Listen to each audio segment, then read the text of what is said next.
The Tomb Raider franchise has been a franchise of video games that's been popular for a really long time. You know, the remastered collection of 1 through 3 has recently come out, and there's some people that aren't too happy about something that's being featured in the remaster, so let's go ahead and let's dive into it and find out what's got people so mad.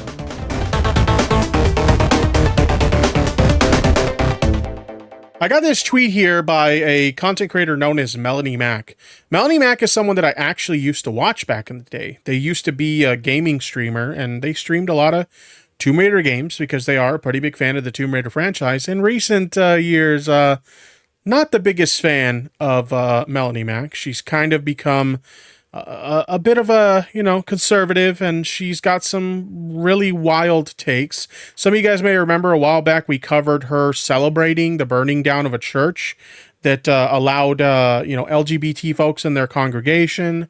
We also talked about the crazy conspiracy theory that they had about Chris Tyson. Like, it was literally like a 4chan conspiracy theory, and they were reporting it as like actual news. Like, they're a nut job, okay, to say the least. But in any case, they don't seem too happy with the new port of Tomb Raider. Before we read her tweet, I want to read this tweet here. Crystal Dynamics has condemned the offensive depictions of people and cultures rooted in racial and ethnic prejudices in Tomb Raider 1 through 3 Remaster, and says the stereotypes portrayed are deeply harmful, inexcusable, and do not align with our values. So here's a screenshot. This is a disclaimer that's featured in the game, and there are some people who aren't happy about it. This game, the games in this collection contain offensive depictions of people and cultures rooted in racial and ethnic prejudices. These stereotypes are deeply harmful, inexcusable, and do not align with our values at Crystal Dynamics. Rather than removing this content, we have chosen to present it here in its original form, unaltered, in hopes that we may acknowledge its harmful impact and learn from it. And I gotta be honest, I haven't played a Tomb Raider game in a long time. Back when I played the Tomb Raider games, it was way back on the original PlayStation, so we're talking like back in the 90s, right? Like, when did Tomb Raider 3 come out? Like, I want to say it was like 1999 or some shit like that. So I played Tomb Raider 2 before that, and then the last one I played was Tomb Raider 3, and I'm pretty sure that was like 1999, maybe 2000. Anyway, somebody will look it up and quote me on that, or, correct me on that in the chat if I was wrong. But in any case, I remembered, initially when I heard this news, I was kind of like, was the game really that controversial? 1996? Wasn't it the first one? I'm talking about the third one. I'm pretty sure the third one was either 99 or 2000. But anyway, but yeah, it was was there really anything crazy controversial in there? I know a lot of times we see with movies as they get remastered, or TV shows on DVD collections and stuff like that. It's often times we will see disclaimers similar to this where they're like, hey, you know what? It was a different time, and these were things that were considered socially acceptable back then. They're not now. So, we're not going to alter the original media, but we're just going to let you know that there's some stuff you might find offensive in here. So it's a pretty common thing to see these sort of things. It came out in November of 1998. Okay. So I was a little bit off there, but close enough. Thank you, Transgirl Jade, for that. But yeah, I started thinking, I was like, was there anything super controversial in those games? And I thought about it and I was like, yeah, they do have some pretty messed up representations of indigenous people and tribes and, things of that nature. So I could kind of see, where in modern times that might get a little bit dicey, that some people might find that problematic. So I kind of get it. But like I said, this sort of thing isn't super uncommon. We do see this in media pretty regularly nowadays when old media gets re-released. But Melanie Mac isn't so happy about it, and a lot of conservative types aren't super happy about it. So let's go ahead and let's see what they have to say. Been telling you guys for years, Crystal Dynamics despises classic Lara Croft and Tomb Raider. After years of refusing to remaster them, Embracer outsourced it to us, and Crystal Dynamics spit in our faces by adding this disclaimer.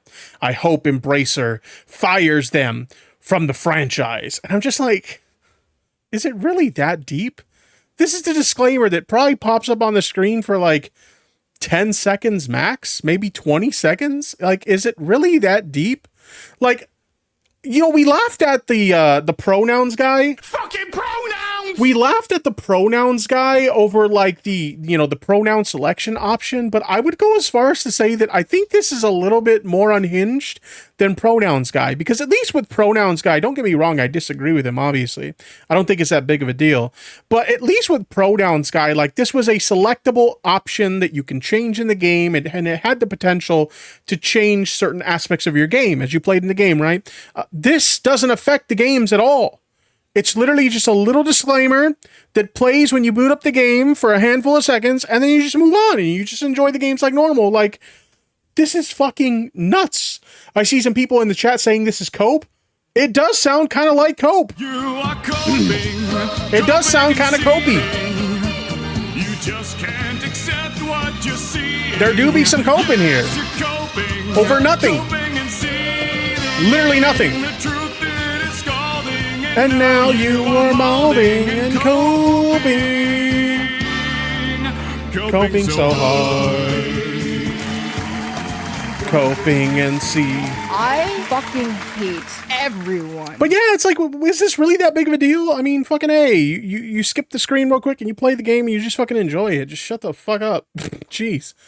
So anyway, there's that. I wanted to take a look at an article that kind of goes into this. Let me go ahead and zoom into this article a little bit so we can kind of get a bit of a deep dive into this and see, like, is this really that big of a deal? Personally, I don't think so, but whatever. Maybe I'm an idiot and maybe there's something I'm missing here.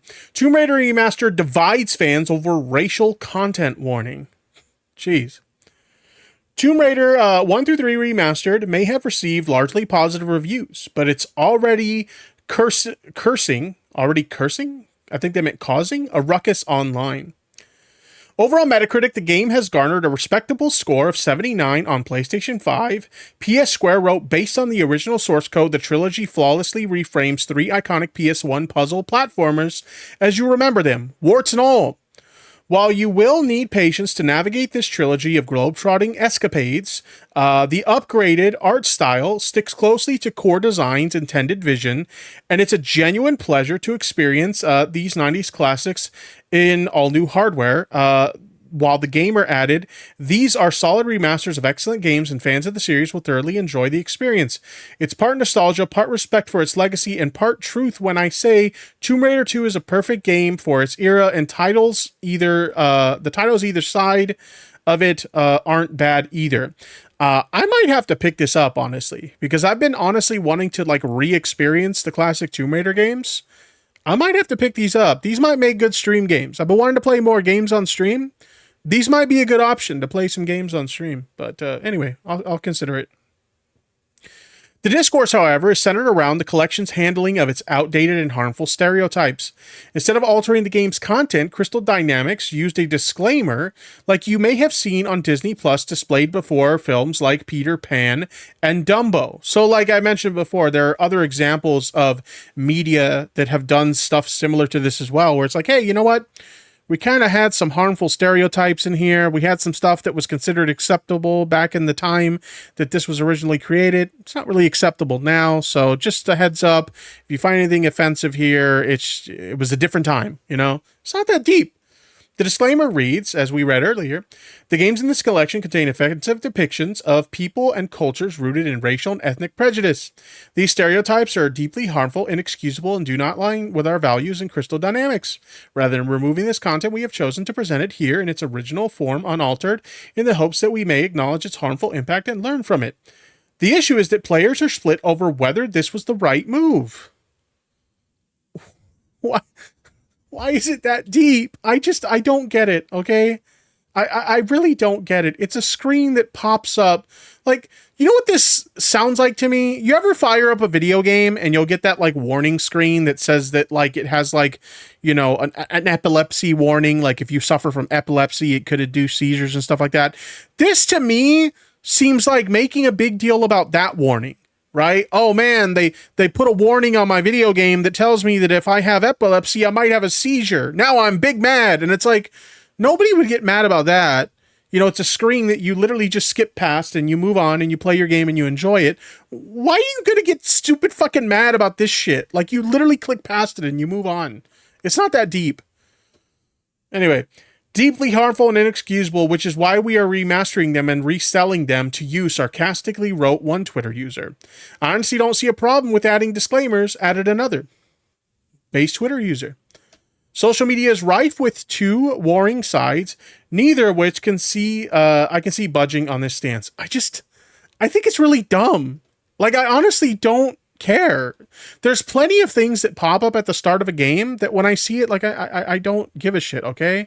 You know, sometimes you'll fire up a game and, you know, you'll see like an ESRB warning, or like I said, you'll see an epilepsy warning, or like if you were playing the Switch, you would see the warnings about, hey, make sure to wear your wrist strap so you don't smash your fucking LCD screen or whatever. There's plenty of like screens that appear on games that, yeah, it could be a little annoying, have to skip them all, but like, it doesn't really hurt anything. It doesn't hurt anything at all. You literally just skip it, you move on, and you play the game. Why do you care so much? I genuinely am having a hard time finding a reason to care about this. The things that these types of people get outraged about, like it's literally outrage bait idiots, okay? The kind of people who get pissed off about this stuff, like this is the kind of thing you'd see, obviously. We saw the tweets from Melanie Mac, but this is the kind of thing you'd see a Melanie Mac video on, or like a quartering video on, or, you know, we mentioned as, you know, the pronouns guy. Fucking pronouns! This is the kind of thing you would see those guys make videos about for simple outrage clicks. That's all they're doing. If you're the type of person that watches those people, let me inform you of something. Those people who put out those videos, they don't give a fuck about this shit. They literally don't give a fuck about any of this stuff. All right? The only reason they're bitching is to feed your outrage and get clicks. And then they get paid. They're a bunch of fucking grifters. And when you guys see this shit, you guys fall for it every fucking time. Don't fall for that shit. They're literally just giving you stupid reasons to get mad. And who wants to spend every day just being mad over stuff that doesn't matter? There's so much more stuff that you can use your energy on that's far more productive than this dumb shit. Get over it.